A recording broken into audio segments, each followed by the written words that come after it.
Our top story for this half hour, Iran's President Hassan Rouhani says the U.S. recent defeats at the UN Security Council are the result of the Iranian people's resistance. Rouhani said the Iranian nation has resisted U.S. pressure despite all difficulties caused by it. He said if the nation had not taken such a stance, the enemies would have succeeded in reinstating sanctions against Iran 2 years ago. The Iranian president was speaking at a cabinet meeting a day after the UN Security Council rejected a U.S. bid for reimposing international sanctions on Iran. The Iranian mission to the UN said the UN move exposed the U.S. isolation once more. The Security Council dismissed the U.S. bid a week after it rejected Washington's push for extending an expiring arms embargo on Tehran.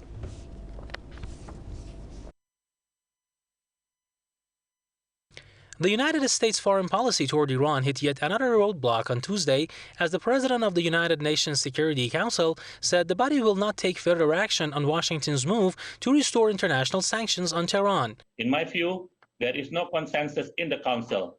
Thus, the president is not in the position to take further action. Indonesia's UN ambassador, who is the Council's president for August, was responding to a question from China and Russia on the matter. The Russian and Chinese envoys to the UN, for their parts, stressed the importance of salvaging the 2015 Iran nuclear deal, also known as the Joint Comprehensive Plan of Action. Today's discussion clearly demonstrated where the Security Council members, most of them, stand on the issue. They all confirmed the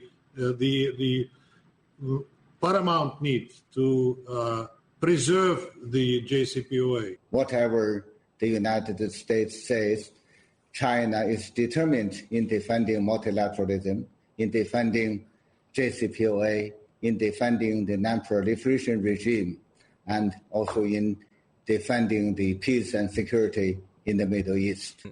Iran's Foreign Minister Mohammad Javad Zarif also denounced the U.S. move as unlawful, advising U.S. President Donald Trump to, quote, stop listening to novice bullies.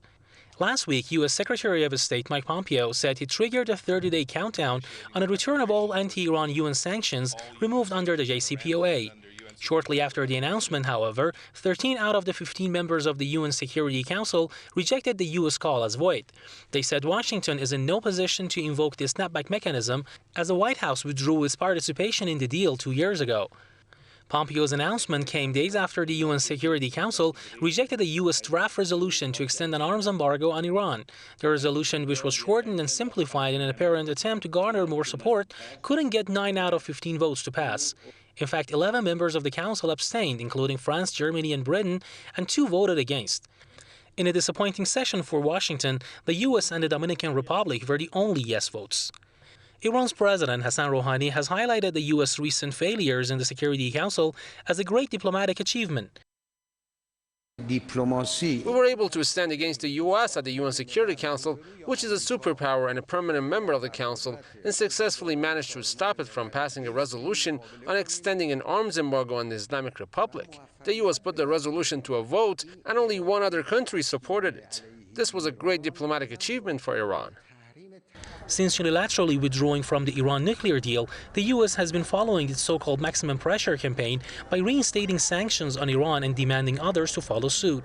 It appears that Trump, hoping for re-election in the November presidential race, is doing his utmost to portray himself as victorious in its confrontation with Iran. His measures, however, have borne no fruit and have just led to the isolation of the U.S. in the international community.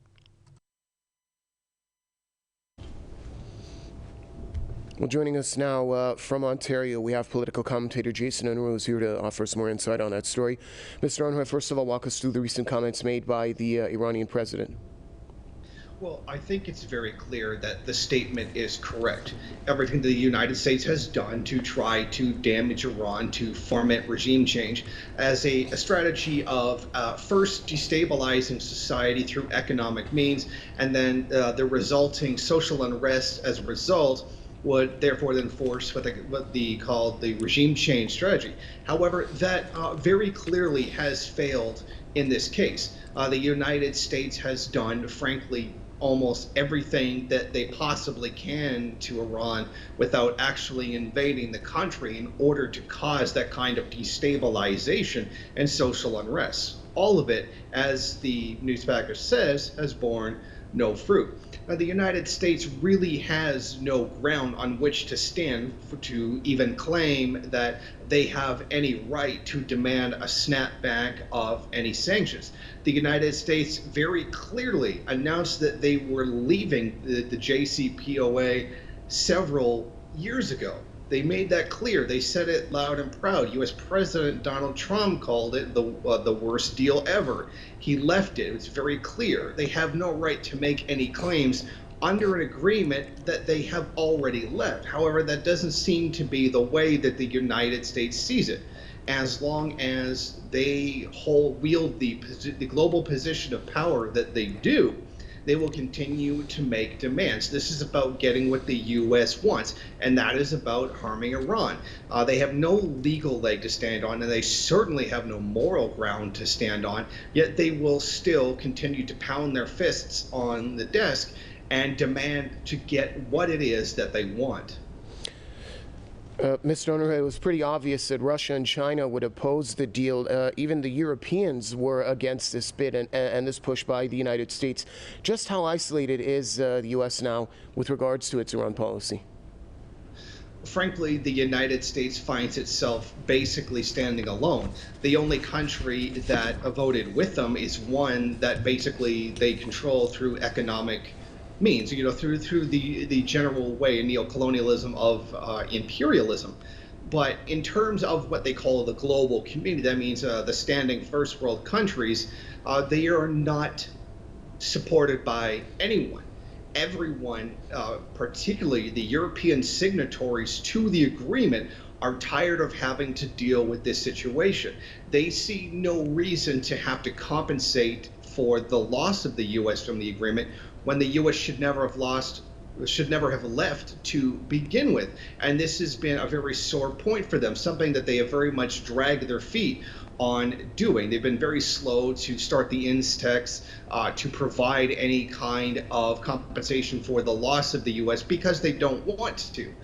And in their eyes, and I'm certainly sure they shouldn't have to because the U.S. should not have left. There has been an entire diplomatic and economic mess left by the United States leaving the agreement.